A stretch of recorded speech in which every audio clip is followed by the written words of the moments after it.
May mga bagay na pinipilit mong ibalik, trabaho na huminto, kabuhayang bumagsak, taong iniwan ka. At araw-araw mong sinasabi, baka bukas, bumalik na. Pero habang hinihintay mo ang kahapon, hindi ka na gumagalaw sa ngayon. Nakatingin ka sa pintong isinara na, habang may bagong daan na hindi mo pinapansin. Hindi lahat ng babalik ay para sa'yo.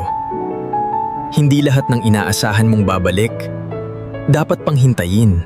At ang mas masakit, kahit bumalik man sila, hindi na yun pagmamahal, alaala na lang. At habang pinipilit mong ibalik ang dati, ikaw ang unti-unting nawawala. Hindi ka nauubos dahil mahina ka.